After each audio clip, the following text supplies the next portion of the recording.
3.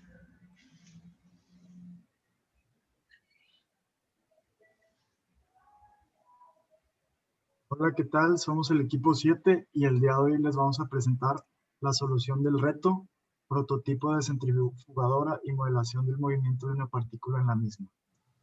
Yo soy Eduardo Ramos Guerra. Ramiro Martínez. Rebeca Sánchez.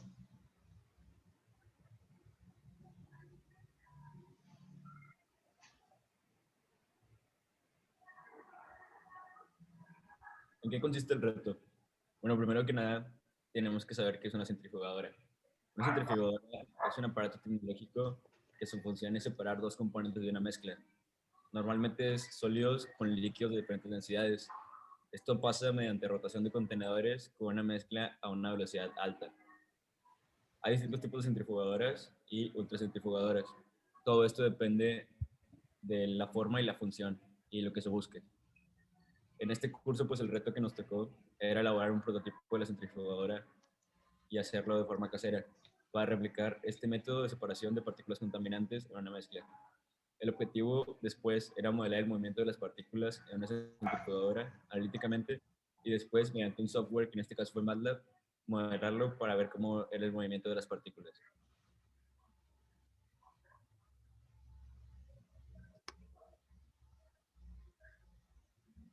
Conceptos físicos a utilizar. Bueno, la modelación del movimiento de partículas normalmente se parte de las fuerzas que actúan sobre las mismas para llegar a una ecuación de posición. En este caso, las que nos afectaron o las que utilizamos en la ecuación, pues fue la fuerza boyante, la fuerza de las aceleraciones, que era la total, y la fuerza de gravedad. Considerando que el movimiento rotacional de los líquidos se suele formar parábolas, podemos describir las fuerzas que actúan sobre la partícula como las siguientes, como se pueden ver en las gráficas.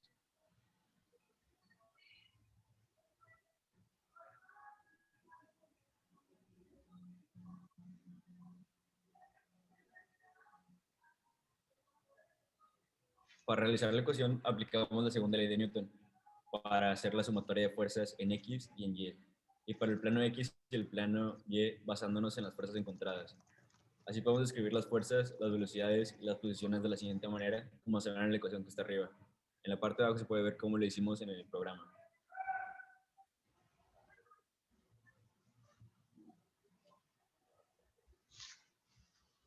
Conceptos matemáticos y computacionales a utilizar. Matemáticamente se utilizaron diversos conceptos geométricos y analíticos como análisis de gráficas y parábolas. Y computacionalmente utilizamos diversos conocimientos de modelación de gráficas y funciones en el software de MATLAB.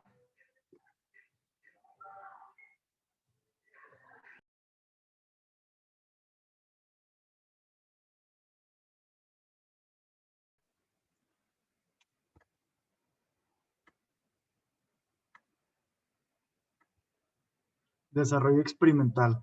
A la hora de construir la centrifugadora usamos materiales que teníamos en casa. En este caso usamos el motor que es redondo que sale en la imagen, tubos de ensayo que ya teníamos y un taladro para hacer girar el- los tubos, así como una base de madera, un cilindro metálico, círculo de madera, los contenedores que en este caso eran los tubos de ensayo, los soportes para apretar los contenedores, el líquido contaminante que usamos agua y tierra y el taladro con las velocidades. Aquí más o menos ponemos unas fotos de cómo fue el ensamblado de las piezas para lograr construir la centrifugadora. Fue algo así como poner el motor, después la base de madera y al final los envases.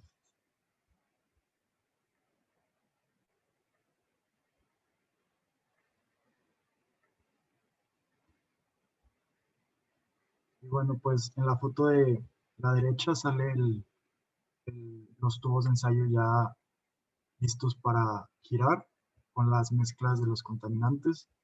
Y así es como se veía nuestra centrifugadora al momento de ponerla a funcionar. A continuación en este video es el proceso de separación de nuestra centrifugadora casera.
Y pues bueno, en la foto de la izquierda sale la mezcla antes de hacer la separación y en la derecha sale ya separada y podemos ver la forma de parábola que hace el movimiento de la centrifugadora en las partículas.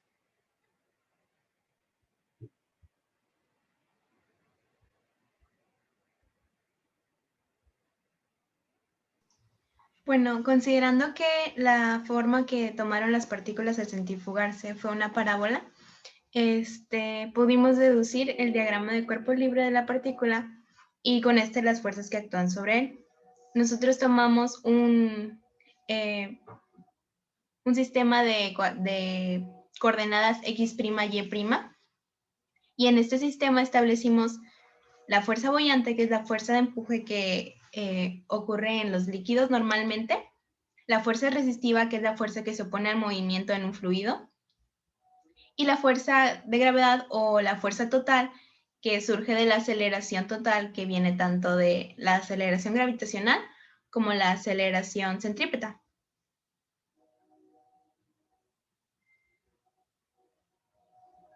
Para llegar a las ecuaciones tanto de la velocidad como de la posición, es necesario que consideremos la sumatoria de fuerzas en X y en Y. Es decir, las componentes de las fuerzas que nosotros previamente habíamos establecido en el diagrama de cuerpo libre. En la sumatoria de fuerzas de Y podemos notar que tanto la fuerza boyante como la fuerza resistiva están en una posición positiva y la fuerza gravitacional es negativa, por lo que al sustituir las ecuaciones en cada uno de nuestros, al sustituir los valores en cada una de nuestras ecuaciones, nos queda que la raíz cuadrada de la gravedad al cuadrado más la velocidad angular a la 4 y la distancia al cuadrado, multiplicado por el coseno del ángulo, que se multiplica por la densidad del agua, el volumen de la partícula menos la masa, multiplicado por la velocidad, nos da como resultado la masa por la aceleración. Igualmente, en las fuerzas en X podemos notar que la fuerza gravitacional es la fuerza que está yendo en una dirección positiva y la fuerza resistiva y la fuerza boyante está yendo en una posición negativa. Sustituyendo igualmente las ecuaciones, podemos notar la última ecuación, que es igual que la anterior, pero con el seno del ángulo.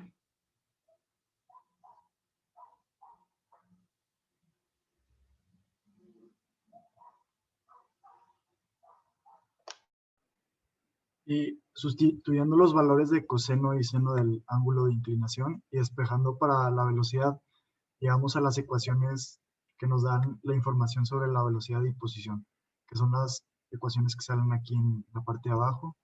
Y pues esas son las que conseguimos al introducir los valores.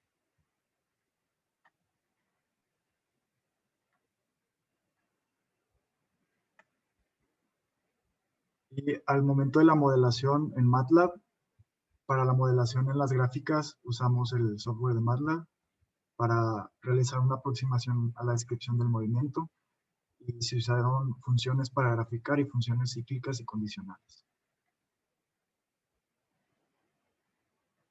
Y pues tuvimos problemas al modelar, que aquí fueron los valores de antes y los valores de después. Y por esta situación nos vimos en la necesidad de cambiar los valores de muchas de nuestras condiciones iniciales, pero a fin de cuentas todo funcionó.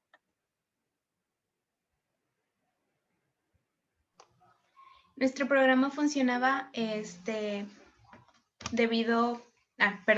nuestro programa funcionaba graficando cada una de las masas en nuestro sistema de coordenadas. Primeramente establecíamos las variables dependientes de la masa, que era tanto el volumen como el radio y la constante B, la constante de amortiguamiento. Después abríamos matrices para las posiciones en X y Y, e igualmente establecíamos sus primeras posiciones, las posiciones iniciales, y hacíamos lo mismo con las velocidades en X y en Y, que eran las velocidades que iban a variar.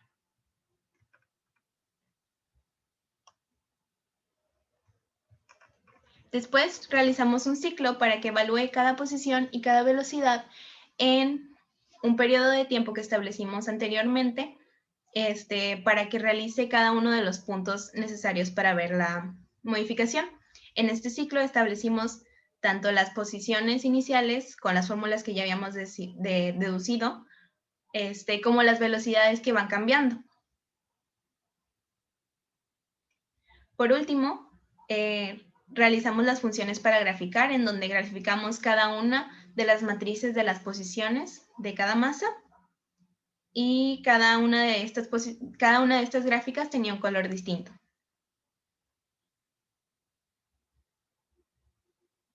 Estas son algunas de las gráficas obtenidas. Como podemos notar, las masas inician en posiciones random distintas, pero al final toman la misma trayectoria de media parábola debido a que nuestras ecuaciones funcionan a la mitad como media parábola.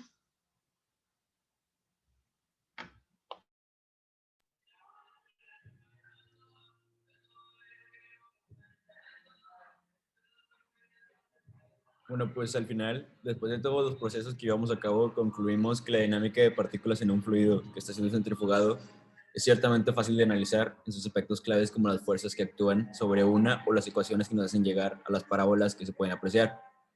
La situación comienza a complicarse al momento de la modelación, pues la experimentación puede no ser tan precisa como la simulación ideal, por lo que suele ocurrir errores al momento de introducir las variables que se obtuvieron. Sin embargo, los conceptos fundamentales de este movimiento nos pueden marcar las pautas para establecer mediciones y parámetros que se acerquen más a lo que el modelo requiere.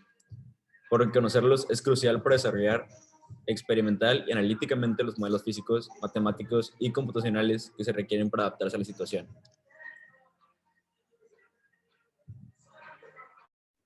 Y pues con eso concluimos nuestra presentación del reto. Y espero hayan disfrutado Las de referencias. lo que expusimos. Y aquí son las referencias de la información utilizada. Muchas gracias por su atención. Gracias.